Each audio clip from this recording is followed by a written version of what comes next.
Do you find yourself saying yes to clients you don't enjoy working with, over-delivering until you're exhausted, or constantly worrying that setting boundaries makes you look unkind? Here's the truth. People-pleasing isn't kindness, it's survival mode.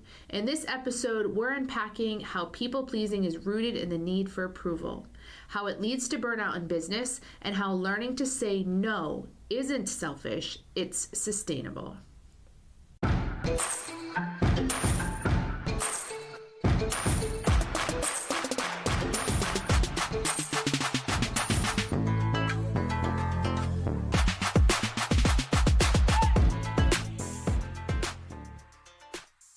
Hey, lady bosses, are you working even after putting the kids to bed but still not getting results? Are you tired of spending money on ads that aren't getting engagement? Do you feel burdened that you aren't fulfilling your purpose in life because you are so consumed with work? I'm your host, Brooke Boltz. I'm an attorney and founder of Boltz Legal. I started my business and in 1 year was bringing in 7 figures and am now bringing in multi-7 figures. And I'm your co-host, Rachel Boltz, owner of Boltz Media.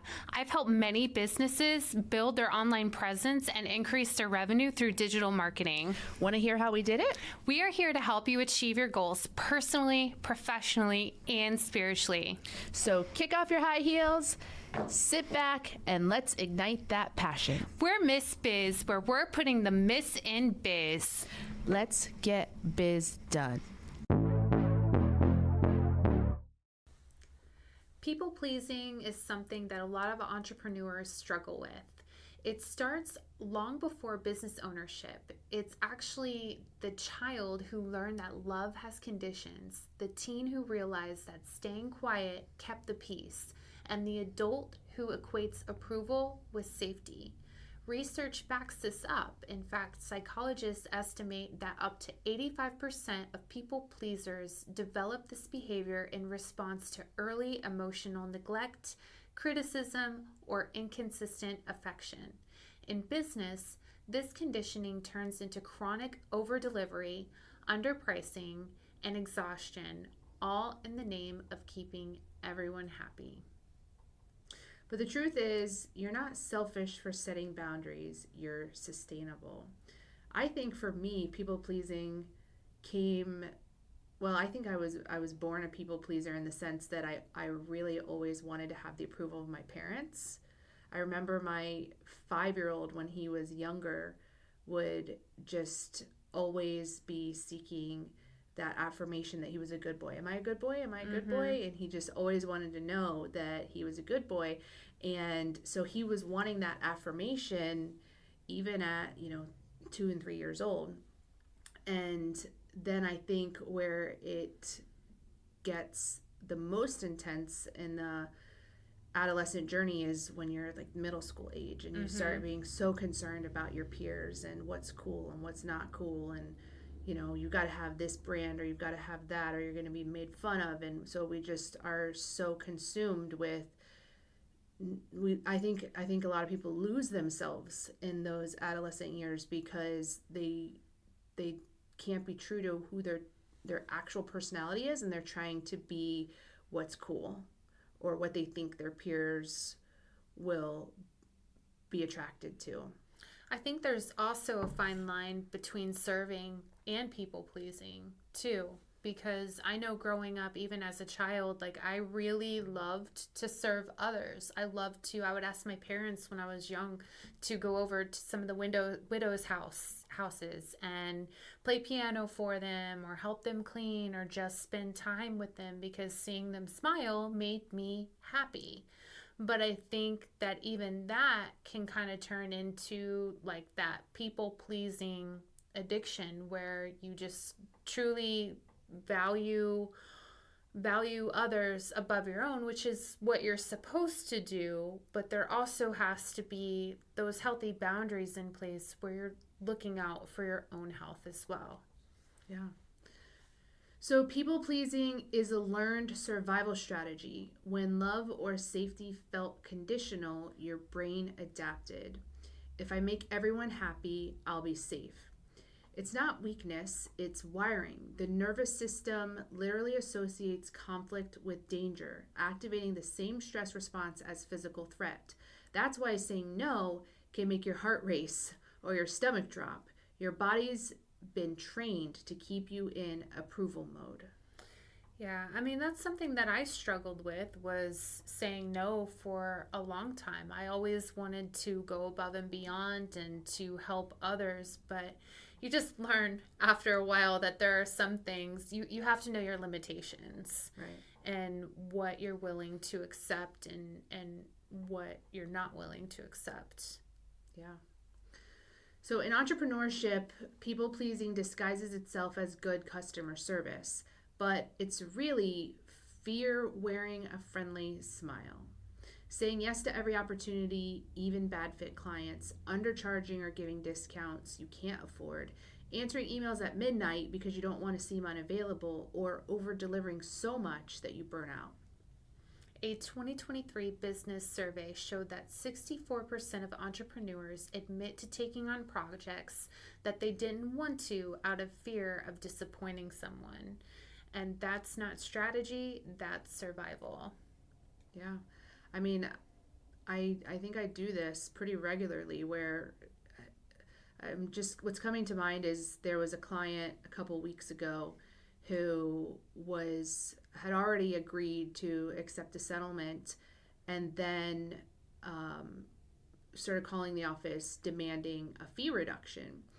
And we're like, look, here's the contract. He was saying he never knew, he was never told. And we're like, here's the contract you signed, here's all the things that we've been sending you, all these things. But he was just, and then he starts calling names and starts just threatening things and just going really overboard with his threats. So I had to make a choice. Do I stand my ground and say, and I mean, the fee we were charging was very reasonable under the circumstances, but I also have to think, what's more important to me? Do I want to fight this fight with this guy, Right. or whatever? So something that I found that makes me feel a little bit better is I don't give them what they're asking for, but I sometimes will make some compromise. So for him, he was asking for a certain percentage reduction. I didn't agree to that, but I agreed to a lesser reduction.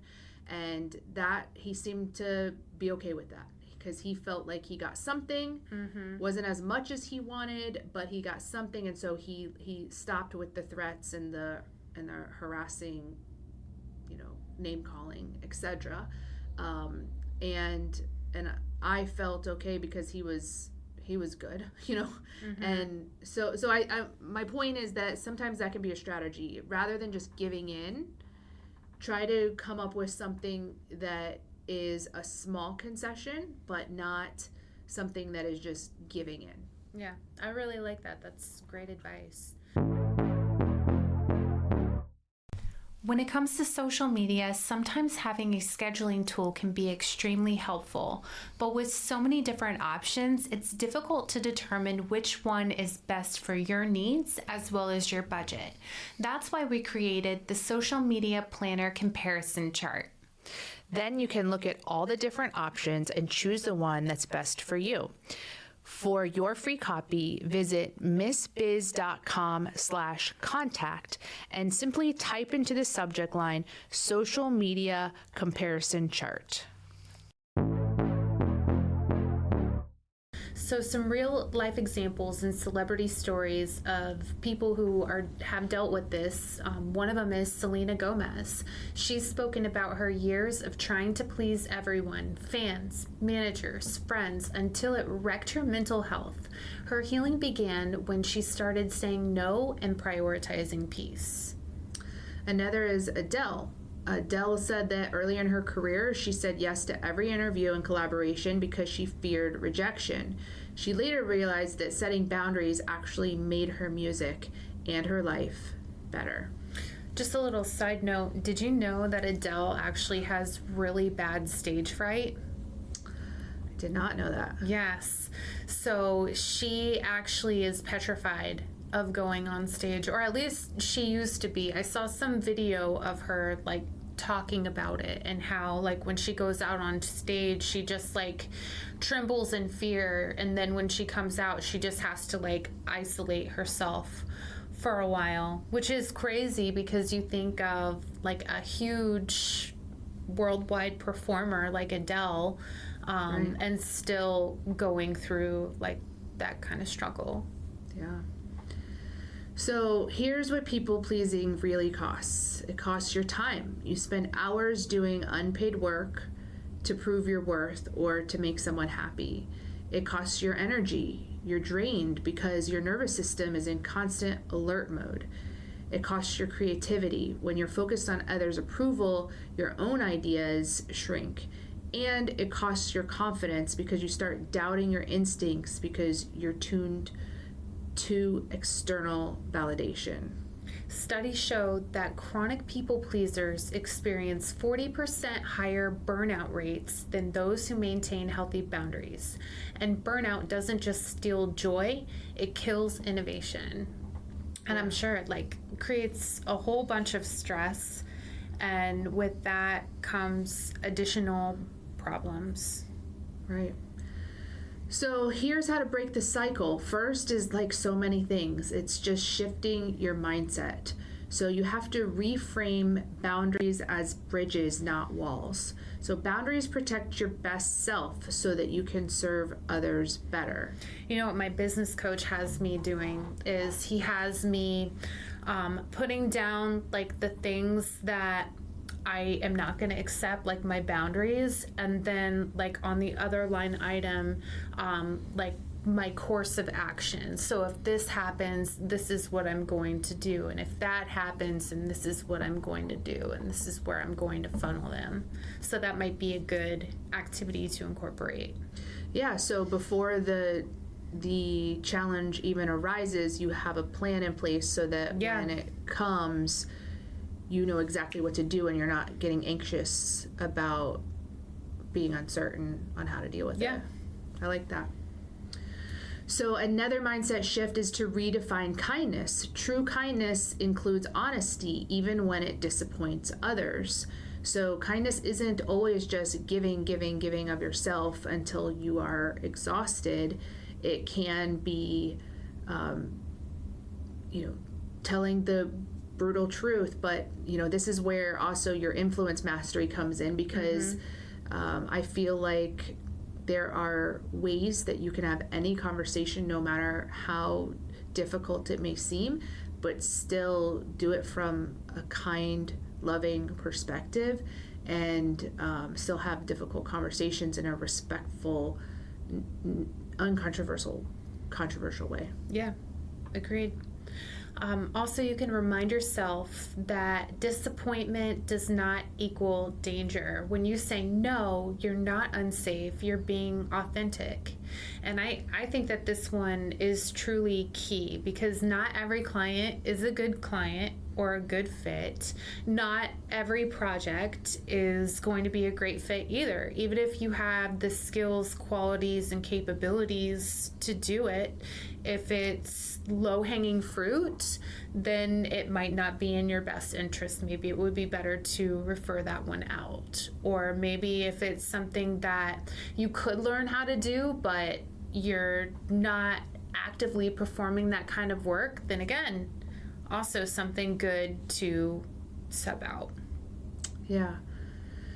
So here's some practical strategies. You can create red flag client criteria. Know who you won't work with and why. I mean, these are pretty easy to spot, and I can't say that I've turned these people away even when I see the red flags. Like, I haven't really gotten very good at actually saying no to these people, but the red flags I see are when they are asking me to rewrite the contract up front. I mean, we have the same client contract we use for every client, and when someone's like, I want this line changed, I want this line correct, like I want something different here, like, then it's just a red flag to me that this person is going to be difficult through the whole process, and I have to sit and think, is it going to be worthwhile, or is it better to just let them find someone else who might meet their expectations better? The next option would be to package your offers clearly. Clarity prevents over-delivering and awkward renegotiations later. So I completely revised my contracts to include that these were the amount of client meeting times. So whether that be 3 hours a month, 6 hours a month, for whatever package it is, any other hours would be billed at this rate, because the issue that I was having was that clients were texting me and calling me at all hours of the evening, day, weekend, which is fine. Like, if it's an emergency, absolutely, like, I will be there for you and help you. But not everything's an emergency. Right. So that's where you have to have those boundaries in place, and that's why I made it part of my contract, so that people would be aware that if additional time was going to be needed, then there would be a additional cost. Yeah, that's good. Another way to a practical tip on how you can improve your people pleasing is to write boundary scripts. So, for example, I'd love to help, but my schedule is full. Let's revisit this next month. So, yeah, I think this is kind of in line with what your business coach recommended for you, that you have that script ready to go. Yes. So that it doesn't cause stress on you when that issue comes up. Absolutely. Finding guests for a podcast can be difficult sometimes, so Brooke and I wanted to let you guys know that we are available to appear on your podcast. We also enjoy speaking at events, so if you have an event coming up, these jingles can go on the road. Simply go to missbiz.com/contact, and in the subject line, write podcast guest or event speaker, and we'll reach out to you to further coordinate. The next thing would be to automate your responses. Use templates for inquiries, client requests, so that you're not making emotional decisions under pressure. And package your offers clearly. Clarity prevents over-delivering and awkward renegotiations later. So some emotional healing practices are some journal prompts that you can do. So you can ask, what am I afraid will happen if I say no? And what would honoring myself look like here? You can also do body check-ins as well, where you notice where you feel tension when people-pleasing urges rise. Your body temperature keeps score. Yeah. You know, for me, when I ask myself, what am I afraid will happen if I say no? A lot of times the people that would make most business sense to say no to are these like freebie, we call them freebies, these like free work that we do for people, like we write demand letters for them, or just if they're having an issue that a letter on a lawyer letterhead might help them with, we write those letters for them free of charge. And sometimes we can get a lot of these freebie requests in a week or so, and it takes a substantial amount of time to write the letter and then follow up and do the back and forth and all the things. And so if I ask myself, what am I afraid of if I said no to that, it's really that those people aren't going to find another lawyer anywhere else, because it's not something that another lawyer would take on. They might be able to pay some money for the lawyer service, but a lot of times the issue they're having is not, it doesn't make sense for them to pay more money to a lawyer to just get back a small amount of money, if that makes sense. Like if you're in $1,000 dispute, you're not going to spend $1,000 on a lawyer, right, to write a letter, or even $500 to write a letter. So for me, it's always, no one else is going to help him, and I feel like I can do it without it being too much of a burden on the firm, and so I keep doing it. But there may come a time where I have to be more selective on these because sometimes there are a lot that come through several times a week, and it takes away the staff from their other responsibilities, and then they can get behind on our other clients. Right. There's some therapeutic tools that you can use to help you as well. So EMDR is one of them. Also, coaching can help you rewire the approval equals safety response. So when you set boundaries, you don't push people away, you teach them how to respect you. Boundaries create space for your creativity, your energy, and your best work. They also attract clients who value your expertise rather than exploit your kindness. Remember, your yes means nothing if you can't say no. That is so true. So if you take one thing from today's episode, let it be this. You are not selfish for setting boundaries. You are sustainable. The people who truly value you won't leave when you honor your limits. They'll respect you more. So today, choose one small boundary to reinforce, whether that's closing your laptop at 6 p.m., saying no to a draining request, or raising your rates to reflect your worth. If this episode hit home for you, share it with a fellow entrepreneur who gives too much, loves too hard, and forgets to fill their own cup. Also, remember to please leave us a review. Apple Podcasts or Spotify are the best places to do that. We appreciate you and are honored to be on this journey with you. We can't wait to help you, to encourage you, and show you how to grow personally, professionally, and spiritually. If you found Miss Biz helpful, please leave a review and share with others. You can follow us on social media at Miss Biz Podcast. For legal questions or services, please visit boltslegal.com. And for digital marketing needs, please visit boltsmedia.com. Let's get biz done.